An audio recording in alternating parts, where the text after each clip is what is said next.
Welcome to the Walton Pi. This is my 5th video covering topics that are on the AP Precalculus exam. Today we're going to be talking about the zeros, the wholes, and the asymptotes of rational functions. So just remember that a rational function is a quotient of polynomials. So in other words, it's some polynomial p of x divided by a polynomial q of x, and anything that is of that form is a rational function. In my previous video, we discussed the end behavior of these rational functions. This video is going to be covering all the internal behavior of these functions, namely where we have zeros of these functions, where they have vertical asymptotes, and where they have wholes. And we're going to be defining each of these terms in a moment. Now, there are three main things that will make a function not be defined at a given point. They are, first, dividing by 0. Second, if we take the square root or any even root of a negative number, or 3 if we take a logarithm of 0 or a negative number. All of these are things that make a function over the real numbers not defined. Remember that the square root of a negative, that gives us a complex number. Here we are only talking about real numbers. And then with rational functions, since that's p of x divided by q of x, the only situation we have here, we don't have any square roots, we don't have any logarithms. The only situation that we have is when we might be dividing by 0. So the domain of rational functions are all real numbers where we are not dividing by 0. So let's now talk about the zeros of rational functions. If we think about when a fraction, a over b is 0, that's when the top is 0 but the bottom is not 0. So when we are looking for when a rational function p of x over q of x is equal to 0, this is going to happen when the numerator is equal to 0, but the denominator is not equal to 0. For example, what are the zeros of x squared plus 5x plus 6 all over x squared plus 6x plus 8? Well, the quadratic formula tells us that the zeros of the numerator, x squared plus 5x plus 6, that's going to be x equals 2 and x equals 3. So we might just say that the zeros of the rational function are x equals 2 and x equals 3. However, we need to have the numerator be 0, but the denominator not be 0. So let's just check those values to make sure that they don't make the denominator 0 as well. And it turns out that x squared plus 6x plus 8 is 0 at x equals 2 and x equals 4. So both the numerator and denominator are equal to 0 at the point x equals 2, which means that the rational function has a 0 only at x equals 3. It's not actually defined at x equals 2. Now let's talk about vertical asymptotes. We talked a little bit about horizontal asymptotes because that's the end behavior going to a constant. So whenever the end behavior of a function is heading to a constant, we say that the function has a horizontal asymptote, as it's pretty much just behaving like a horizontal line. Now, if the function's behaving like a vertical line, we say that the function has a vertical asymptote. So, in my last video, we looked at the rational function x cubed minus 7 divided by x minus 2. And the graph of that looks like this. Now, at the point x equals 2, it's behaving pretty much like a vertical line. It's just going straight up and straight down. This is the point when the denominator is equal to 0, but the numerator is not. Okay, this is not a coincidence. A rational function p of x over q of x has a vertical asymptote at any x value where the denominator q of x is 0, but the numerator p of x is not 0. So in our example x squared plus 5x plus 6 divided by x squared plus 6x plus 8 from a little bit ago, we found that the numerator is 0 at x equals 2 and x equals 3, and the denominator is 0 at x equals 2 and x equals 4. This means that the rational function has a vertical asymptote at x equals 4, because that's a point where the denominator is 0 but the numerator is not, but we aren't entirely sure if that's also the case at x equals 2. Let's look at another example. Here we have the function negative x squared divided by x minus 2 times x plus 2. Here we have two vertical asymptotes, one at negative 2 and one at positive 2. We mathematically describe the behavior of these asymptotes using limits. So we have the limit as x goes to negative 2, and then there's this extra little minus sign there. That means negative 2 from below, from the negative values, or from the left. So the limit as x approaches negative 2 from the left of f of x is negative infinity. How do we see that? Well, what we are saying is it's approaching negative 2. So we're seeing what's the behavior near negative 2, and then the minus sign that comes after then is usually written a little bit above the number, kind of like an exponent, but here it's not an exponent.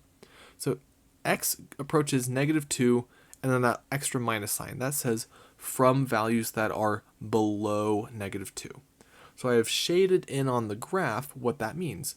We are approaching negative 2, but only from values that are below. And as we only look at the values from below, that's heading down towards negative infinity.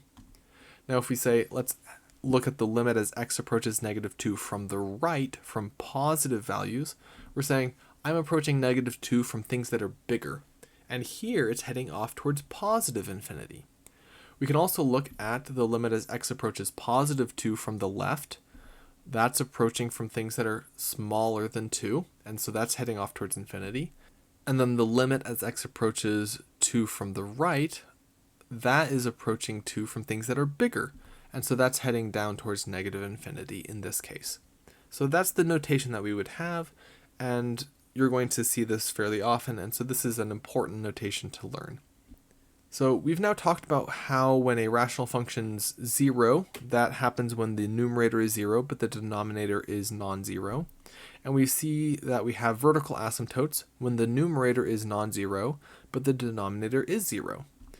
But in the case when both the numerator and denominator are both 0, that's a little bit more complicated. We're going to need to dive a little bit deeper, and this is where we need to look at the multiplicities of zeros. Okay, so to see why we need that, let's look at two rational functions. We have x cubed plus 6x squared plus 11x plus 6 divided by either x plus 2 or x plus 2 squared. If we look at the graphs of those, they have very, very different behaviors at x equals negative 2. They have the same domain, they have the same zeros, but their behavior at x equals negative 2 is very, very different. Okay, so we're now going to talk about these two different scenarios. There are exactly two scenarios that we have to deal with when the numerator and denominator are both 0 at the same point. We either have a hole or we have a vertical asymptote. So we say that a function has a hole at x equals a if the numerator's multiplicity of a is the same as or bigger than the multiplicity of a in the denominator. And then we say that we have a vertical asymptote at x equals a if the denominator's multiplicity at a is bigger than the numerator. Okay, so let's look at the hole. A function has a hole at an x value c if the limit from the left and the limit from the right of c is the same finite value. Graphs of holes are going to look like this. As we approach negative 2 from the left and as we approach negative 2 from the right, both of those limits go to negative 1. So we say that the limit as x goes to negative 2 of f of x is just negative 1. These holes occur when the multiplicity of a 0 in the numerator is exactly the same as the multiplicity in the denominator. If the multiplicity of the 0 in the numerator is bigger, which is also a possibility, then the function is going to be having a hole at the y value of 0. Now, let's tie all of this together. The internal behavior of a rational function, p of x over q of x, depends a lot on the zeros and their multiplicities of the numerator and the denominator. They tell us where we have zeros, where we have holes, and where we have asymptotes. And these three types of features turn out to be exactly the endpoints that can solve the question, where is a function bigger than 0 and where is it smaller than 0? So let's look at the function y equals x squared minus 1 divided by x squared plus 3x plus 2. We're going to look at the numerator, and it has zeros at plus or minus 1. And the denominator has zeros at negative 1 and negative 2. Okay, so that means the numerator is 0 at negative 1 and positive 1. But the denominator is 0 at negative 1, so that means negative 1 is not in the domain, which means the only 0 of this function is going to be at x equals 1. We also have a denominator the denominator is 0 at negative 2, but that is not a spot where the numerator is 0, so we're going to have a vertical asymptote at negative 2. And because the multiplicity of the 0 at negative 1 is the same in the numerator and denominator, we are going to have a hole there.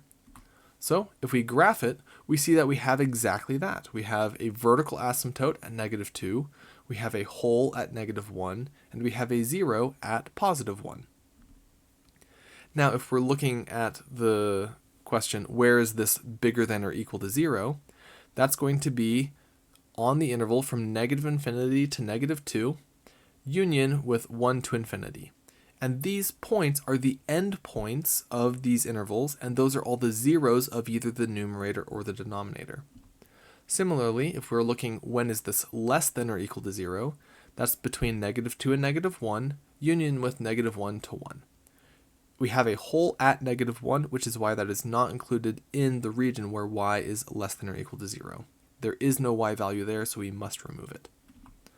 I hope this was helpful in understanding rational functions a little bit better. I hope that it was helpful and that you're understanding these concepts in AP Precalculus better. If you have other things that you would like me to make videos on, please leave that in the comment section down below. I hope you have a great rest of your day, and good luck with all of your math.